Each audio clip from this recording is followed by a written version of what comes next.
सब कॉन्टिनेंट का इस्लाम जो है वो बिल्कुल अलग तरह से बिहेव करता है, और जो अरबी इस्लाम है या बाकी पूरे दुनिया का इस्लाम है वो थोड़ा अलग तरह का। इस बात पे आप दोनों की टिप्पणी में जानना चाहूंगा।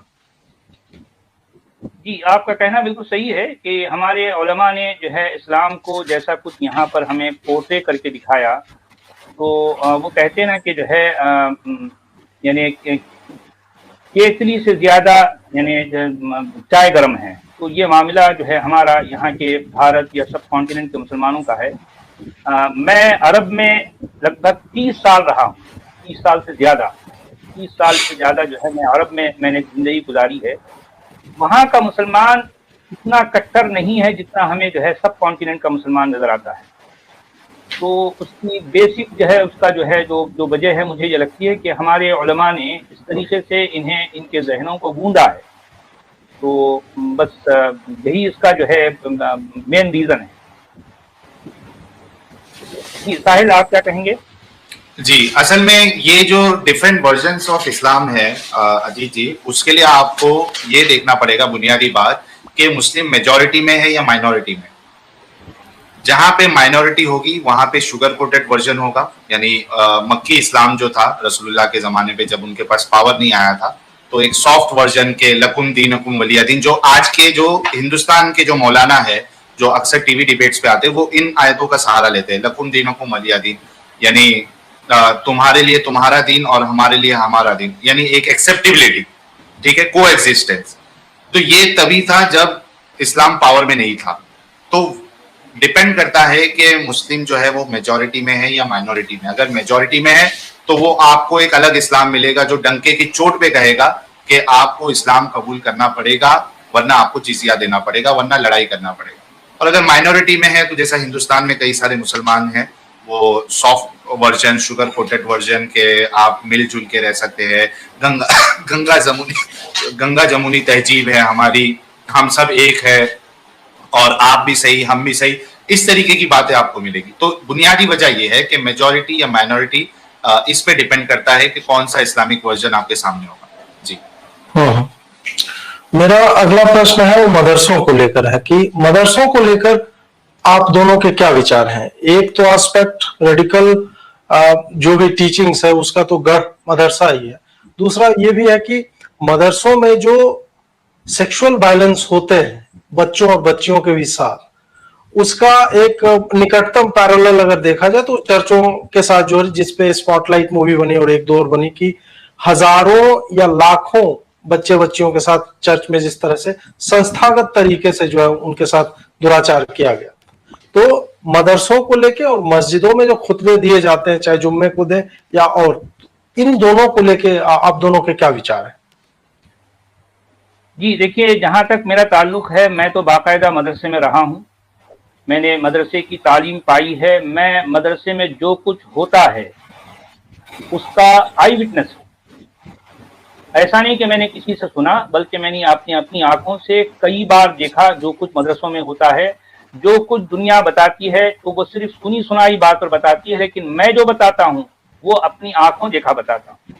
जो कुछ आप कह रहे हैं एग्जैक्टली मदरसों में ऐसा होता है, रियलिटी में ऐसा होता है।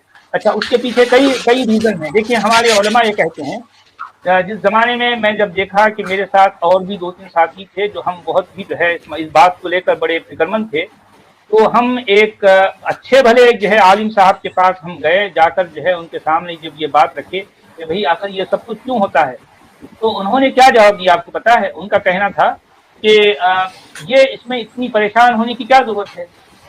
भाई ठीक है, अगर देखें मदरसे का माहौल जैसा कुछ भी होता है कि वो जो मौलवी है, जो मुल्ला है, वो अपने बाल बच्चों से दूर है, वो देहात का कहीं रहने वाला है, वो शहर के किसी मदरसे में जो है अगर मुलाजिमत करता है तो उसके साथ उसके बाल बच्चे नहीं हैं। अब अगर कोई बच्चे के साथ वो ऐसा कर देता है तो इसमें इतनी बुराई की कौन सी बात है? अरे भाई, वो लड़के के साथ ऐसा कर रहा है ना। अगर यही काम किसी लड़की के साथ कर दे तो लड़की को हमल ठहर जाएगा, फिर वो हमल को गिराना पड़ेगा, उसके बाद उस लड़की की शादी कहीं नहीं होगी। तो ये तो बेहतर है कि वो लड़के के साथ कर रहा है। अब बताइए, अब मैं क्या बोलूं, क्या बताऊं? ये सोच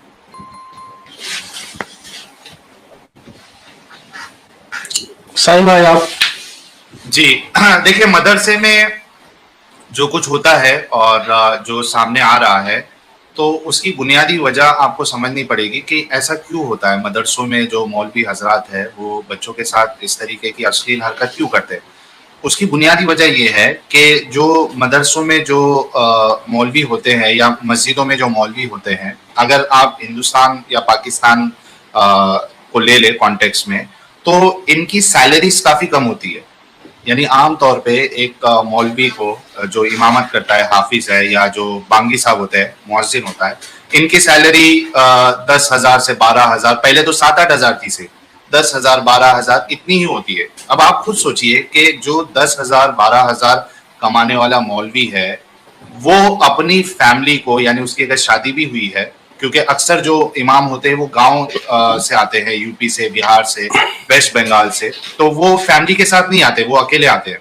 तो अब 10-12 हज़ार जिसकी सैलरी है, वो जाहिर सी बात है अपनी फैमिली को साथ में तो नहीं रख सकता घर लेके भाड़े पे, और गरीब होते हैं मोस्टली। हाँ, जो चालाक मौलवी होता है वो तो काफी पैसे बनाता है, जिसको चिल्लाना आता है, बोलना आता है, तकरीर करना आता है, वो तो करोड़ों रुपए बना लेता है।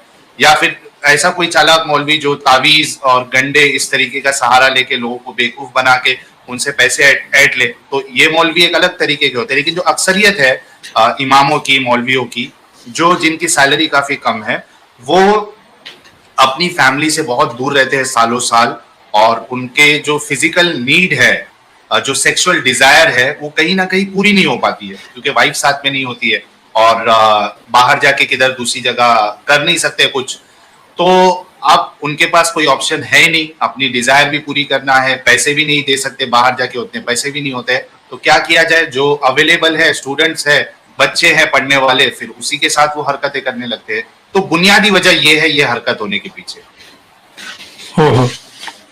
जी, मेरा आखिरी प्रश्न है कि क्या आपको लगता है यूरोप की जो स्थिति हम अभी देख रहे हैं, वहां पे जिस तरह से इस्लाम को लेके एक अपीजमेंट लगातार राष्ट्र दर राष्ट्र हमें देखने को मिल रही है।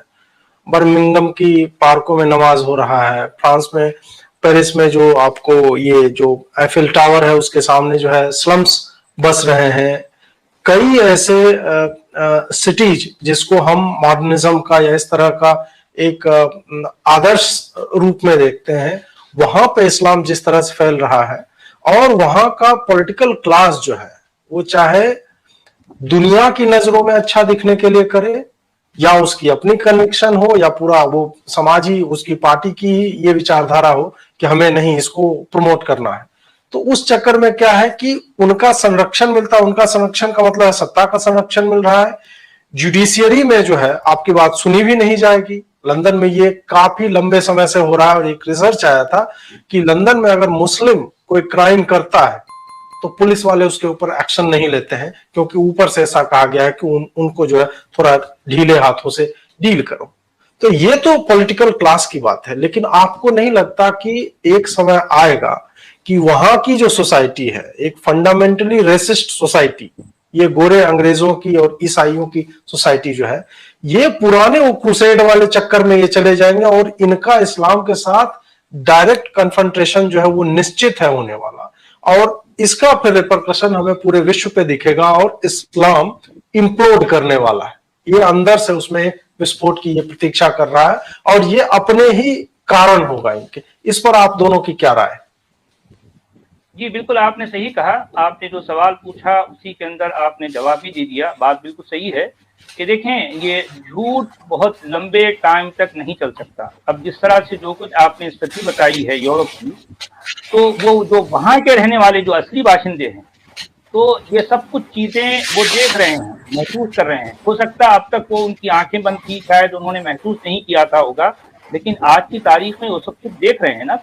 ये सारी बातें जब वो अपनी आंखों से देख रहे हैं, और देखते देखते एक दिन जरूर ऐसा आएगा कि बहरहाल वो भी फटेंगे, वो भी इस मकाम पे आएंगे कि जो है वो, यानी अगर जबान से नहीं रोक सके तो हाथ से रोकेंगे इस्लाम को और मुसलमानों को इस तरह की हरकतें करने पर जो है। तो ये तो होगा, ये तो बिल्कुल जो है ये बात होनी ही होनी है। और साथ साथ एक और दूसरा पहलू भी है कि मुसलमानों ही के अंदर उनकी अपनी कम्युनिटी में जो नई जो पौध है, जो नई जनरेशन है, وہ بہت تیزی کے ساتھ اسلام چھوڑ رہی ہے۔ یورپ اور امریکہ کے وہاں کے جو بڑے بڑے اسکالرس ہیں وہ اس معاملے میں بہت پریشان ہیں، وہ بڑی بڑی بے چینی کے عالم میں، بڑے جو ہے مطلب بے بسی کے عالم میں یہ کہہ رہے ہیں کہ ہم دیکھ رہے ہیں کہ جو ہے ہماری یوتھ میں سے تقریباً 24% مسلم یوتھ اسلام کو چھوڑ چکی ہے۔ دیکھیے، اور پھر جو ہے یہ بات صرف جو ہے کہیں سنی نہیں ہے، آپ خود بھارت میں دیکھ رہے ہوں، میں کسی اور دیش کی بات نہ بھی کروں تو آپ یہ دیکھ رہے ہوں گے خود بھارت میں، کیونکہ ہم یہ ایکٹیویزم کر رہے ہیں، ہم روزانہ اتنے ایسے نوجوانوں کو جو ہم اپنی آنکھوں سے دیکھتے ہیں ہمارے پاس آتے ہیں اور اپنی جو ہے جو کچھ بھی آپ بیتی سناتے ہیں، تو اس کا مطلب روزانہ یعنی ان گنت تعداد میں لوگ اسلام چھوڑ رہے ہیں، نوجوان اسلام چھوڑ رہے ہیں۔ تو دیکھیے کہ آج جیسا کچھ لوگوں کو نظر آ رہا ہے اسلام کے بارے میں، آنے والے چند سالوں کے بعد یہ اسلام ایسا نہیں رہے گا۔ اسلام کی ریئلٹی، اس کا ریئل فیس لوگوں کے سامنے آئے گا، اور یقینی طور پر اس اسلام کو ناش ہونا ہے، کیونکہ اسلام جس عمارت کا نام ہے وہ صرف اور صرف جھوٹ کی بنیاد پر کھڑی ہے۔ اسلام کے پاس سوائے کھوکھلے پن کے اور کچھ بھی نہیں، کچھ بھی نہیں۔ جو آپ نے سوال کیا یوروپ کے حوالے سے، یا کہیں بھی اگر اس طریقے سے ڈھیل دی جا رہی ہے تو اس دیش کو، اس کنٹری کو آگے جا کے بہت پچھتاوا ہوگا۔ تو میں سمجھتا ہوں کہ یہ وہ سچویشن میں آنے سے پہلے ان کنٹریز کو جو بھی اپیزمنٹ پالیسی کے چکر میں اس کنٹری کا بربادی طے کر رہی ہے، ایسے ڈھیل دے کر ان کو سوچنا چاہیے، غور کرنا چاہیے، ورنہ جب یہ ہاتھ سے بات نکل جائے گی پھر کنٹرول کرنا بہت مشکل ہو جائے گا۔ پھر کئی ایسی کنٹری ہے جو پہلے نان مسلم نہیں تھی، بعد میں پوری کے پوری طرح سے وہ ایک اسلامک کنٹری بنی، اور اس کے بعد اس کنٹری کا پورے طریقے سے ستیہ ناش ہوا ہے۔ تو آپ کی بات بالکل صحیح ہے، چاہے یوروپ ہو یا کہیں بھی ہو، وہاں کے جو اتھارٹیز ہے یا جو اوپر کی پوسٹ پہ ہے، ان جو ذمہ دار ہے ان کو ان باتوں پہ غور کر کے یہ چیزوں کو فوری طور پہ روک لگانی چاہیے، لگام لگانی چاہیے۔ جو ایک ان کا ویسٹرن کلچر ہے، ایک جو لائف کو اہمیت دی جاتی ہے، یہ سب آگے جا کے ختم ہو جائے گا اگر انہوں نے اس کو نہیں روکا۔